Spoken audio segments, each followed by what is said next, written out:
Update India TV, हर खबर सच्चाई की ओर। राळेगाव तालुक्यातील आंबेडकरी जनता व आंबेडकरी अनुयायांनी परभणी येथील भारतीय संविधानाचा अवमान केल्याप्रकरणी घटनेचा निषेध करून तहसीलदारांना दिले निवेदन। राळेगाव येथे परभणी येथील भारतीय संविधानाची विटंबना झाली। या घटनेचा राळेगाव तालुक्यातील आंबेडकरी जनता व आंबेडकरी अनुयायांनी निषेध करून तहसीलदारांना दिले निवेदन। विटंबना करणारे दोषी मोकाट फिरत आहे, त्यांच्यावर अजूनपर्यंत कारवाई झाली नाही।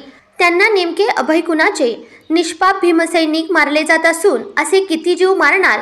पोलीस व पोलीस अधिकारी यांच्या मारहाणीमुळे पोलीस कोठडीत जीव जातो व कारवाई होत नाही, त्यामुळे पोलिसांवर प्रश्नचिन्ह निर्माण होतो।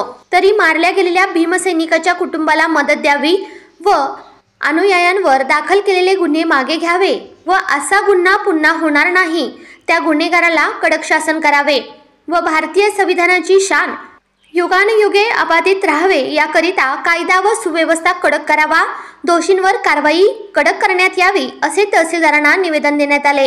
यावेळी विठ्ठलराव लढे, अंकुश मुनेश्वर, इंद्रजित लभाने, बाबा नगराळे, राहुल उमरजे, राजू गोटे, भीमराव वागदे, अक्षय ढाले, विनायक गोटे, अभय भगत, ज्ञानदीप पुडके, कवडूजी कांबळे, अतुल उईके, प्रज्वल पाटील व इतर राळेगाव तालुक्यातील आंबेडकरी जनता व आंबेडकरी अनुयायांनी मोठ्या संख्येने यावेळी उपस्थिती लावलेली होती। यवतमाळ जिल्हा प्रतिनिधी विनोद माहुरे।